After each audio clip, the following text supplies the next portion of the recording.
Welcome to crypto market pulse. आपके साथ मैं हूं अयाज, क्रिप्टो मार्केट से आज की बड़ी खबरों के साथ। चलिए देखते हैं आज के टॉप हेडलाइंस। बिटकॉइन $64,000 की रेंज में। यूएस फेड के इंटरेस्ट रेट डिसीजंस पर आज रहेगा फोकस। रशियन सेंट्रल बैंक ने इंट्रोड्यूस किए क्रिप्टो रेगुलेशंस। क्रिप्टो में पेमेंट्स एक्सेप्ट करेगी एमिरेट्स एयरलाइन। मॉर्गन स्टैनले ने लॉन्च की इथेरियम और सोलाना ईटीपीज। बिटकॉइन इस वक्त $64,000 के आसपास ट्रेड कर रहा है। कल बिटकॉइन ने इंटरडे में $62,680 का लो टच किया था, लेकिन वहां से रिकवरी दिखाते हुए पिछले 24 घंटों में ऑलमोस्ट फ्लैट ट्रेड कर रहा है। फिलहाल मार्केट की नजर आज फेड के इंटरेस्ट रेट डिसीजंस पर रहेगी। सीएमई फेड वॉच के मुताबिक मार्केट 70% प्रोबेबिलिटी प्राइसिंग कर रहा है कि फेड आज इंटरेस्ट रेट्स को अनचेंज रखेगा, जबकि 30% चांसेस 25 बेसिस पॉइंट के सरप्राइज रेट हाइक के।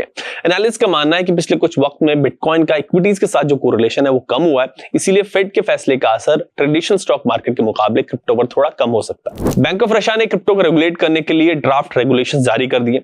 प्रपोज फ्रेमवर्क के तहत रशिया में डिजिटल डिपॉजिटरीज का सिस्टम बनाया जाएगा, जहां क्रिप्टो को सेफ और लिक्विड रखा जाएगा। इन डिपॉजिटरीज की मिनिमम कैपिटल रिक्वायरमेंट 50 बिलियन से 250 मिलियन रूबल्स होगी। क्रिप्टो एक्सचेंजेस ट्रेडिंग रूल्स बनाएंगे और क्रिप्टो एसेट्स की मार्केट प्राइसेस कैलकुलेट करेंगे, जबकि bank of Russia digital depositories की रजिस्ट्री और उनका मैनेजमेंट देखेगा। दुबई बेस्ड एमिरेट्स एयरलाइन अब ट्रैवलर से क्रिप्टो में पेमेंट्स एक्सेप्ट करेगी। नए सिस्टम के तहत crypto.com यूजर एमिरेट्स की वेबसाइट या फिर ऐप पर टिकट बुक करते वक्त crypto.com पे के जरिए क्रिप्टो में पेमेंट कर पाएंगे। फिलहाल ये फैसिलिटी सिर्फ एलिजिबल यूएई रेजिडेंट्स के लिए। बुकिंग का पेमेंट यूएई दिरहम में सेटल होगा। मॉर्गन स्टैनले अपनी क्रिप्टो इन्वेस्टमेंट ऑफरिंग को और एक्सपैंड कर रहा है। कंपनी ने बिटकॉइन के बाद अब ईथर और सोलाना से जुड़े ईटीपीज लॉन्च किए। इन फंड्स की फीस सिर्फ 0.14% रखी गई है और इन्वेस्टर्स को स्टेकिंग रिवॉर्ड्स का भी फायदा मिलेगा। अब चेक करते हैं मार्केट में top gainers and top losers कौन से रहे।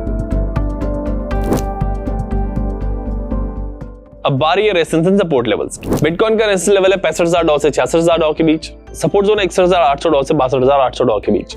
इथेरियम का रेजिस्टेंस जोन है $1955 से $1980 के बीच। सपोर्ट जोन है $1850 से $1875 के बीच। बीएनबी का रेजिस्टेंस जोन है $576 से $582 के बीच। सपोर्ट जोन है $563 से $567 के बीच। सोलाना का रेजिस्टेंस जोन है $75 से $70 के बीच। सपोर्ट जोन है $70 से $72 के बीच। एक्सआरपी का रेजिस्टेंस जोन है $1.08 से $1.10 के बीच। सपोर्ट जोन है $1.02 से $1.04 के बीच।